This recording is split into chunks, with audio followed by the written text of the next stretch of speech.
مفلسی حصے لطافت کو مٹا دیتی ہے، بشر کو بشر کی اوقات بھلا دیتی ہے۔ آؤ اس ماں کی زبانی بھی کوئی بات سنے، روز بچوں کو جو بھوکا ہی سلا دیتی ہے۔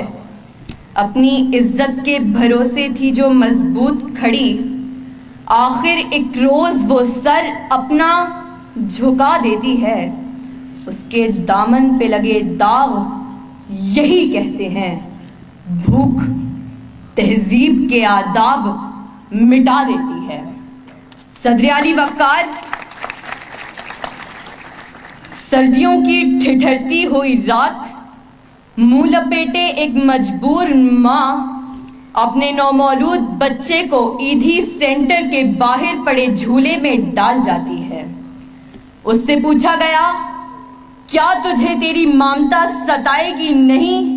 اس بچے کی سسکیاں تجھے رلائیں گی نہیں؟ اس کی چیخیں تیرے کانوں سے ٹکرائیں گی نہیں؟ تو کپ کپاتے ہوئے ہونٹوں سے جب مجبور ماں یہ جواب دیتی ہے کہ میں اپنے پیٹ کی بھوک تو برداشت کر سکتی ہوں، مگر اس بچے کا بھوک سے بلکنا مجھ سے دیکھا نہ گیا، تو اس پر یہ کہنا بجا بنتا ہے کہ خاک میں ماں کی محبت کو ملا دیتی ہے، بھوک تہذیب کے آداب مٹا دیتی ہے۔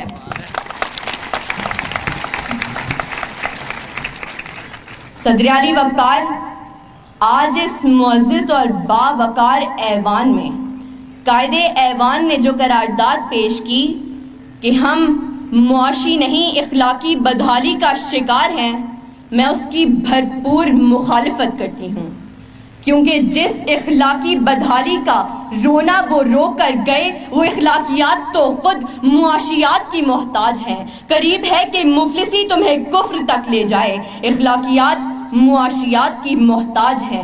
آئیے دلائل سے بات کرتے ہیں۔ روٹی کے چند ٹکڑوں اور قابل گزارا دودھ کی قلت سے تھر پارکر میں دم توڑنے والے مجبور بچوں کا اصل مسئلہ اخلاقیات نہیں معاشیات ہے۔ اسی شہر لاہور میں غربت سے تنگ آ کر بشرا نامی خاتون اپنے 2 معصوم بچوں کے ساتھ چلتی ہوئی ٹرین سے ٹکرا جائے تو اس کا اصل مسئلہ اخلاقیات نہیں معاشیات ہے۔ زرد چہرہ، آنکھیں اندر کو دھسی ہوئی اور بڑھاپے کی وجہ سے پورے جسم پر جھریاں لیے، نشتر اسپتال ملتان کے باہر فقط 2 کلو آٹے کے عوض خون بیچنے والے بوڑھے کا اصل مسئلہ اخلاقیات نہیں معاشیات ہے۔ چہرہ بتا رہا تھا کہ مارا ہے بھوک نے، اور لوگ کہہ رہے تھے کہ کچھ کھا کے مر گیا۔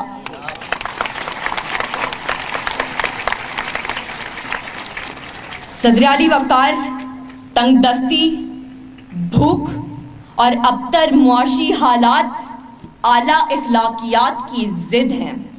پہلے آپ تو تب ہوتا ہے کہ جب پیٹ کی بھوک اور غم روزگار نہ ہو۔ 2 + 2 4 روٹیوں کی بجائے 2 + 2 4 تو تب ہوتے ہیں کہ جب پیٹ کی بھوک اور غم روزگار نہ ہو۔ بیٹی کا 4 دیواری میں رہنا، خاندان کی عزت پر کٹ مرنا، یہ سب تو تب ہوتا ہے کہ جب پیٹ کی بھوک اور غم روزگار نہ ہو۔ چاند روٹی کی بجائے چاند میں چرخہ کاٹتی بڑھیا تو تب دکھائی دیتی ہے کہ جب پیٹ کی بھوک اور غم روزگار نہ ہو۔ فاقوں نے تصویر بنا دی، آنکھوں میں گول جو بھی چیز ہو روٹی لگتی ہے۔ اور تو اور عبادت و ریاضت بھی تب ہوتی ہے کہ جب پیٹ کی بھوک اور غم روزگار نہ ہو۔ کون عاشق خدا کی ذات کا ہے، سارا چکر معاشیات کا ہے۔ صدر علی وقار آئیے زمینی حقائق کا جائزہ لیجئے۔ آج کشمیر میں مسلمانوں کو اپنے گھروں میں بند ہوئے 115 دن گزر گئے۔ ہم نے اخلاقیات کا مظاہرہ کرتے ہوئے اقوام متحدہ میں قراردادیں پیش کی تو اسلامی ممالک نے پاکستان کی حمایت کے بجائے ہندوستان کی حمایت کی۔ تو کیا اس کی اصل وجہ یہ ہے کہ ہم اخلاقی پستی کا شکار ہیں؟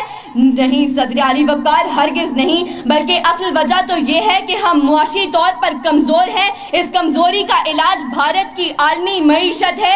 ہمیں یہ بات تسلیم کرنی ہوگی کہ ہم اخلاقی نہیں بلکہ معاشی بدحالی کا شکار ہیں، کیونکہ یہ اخلاقیات تو خود معاشیات کی محتاج ہیں۔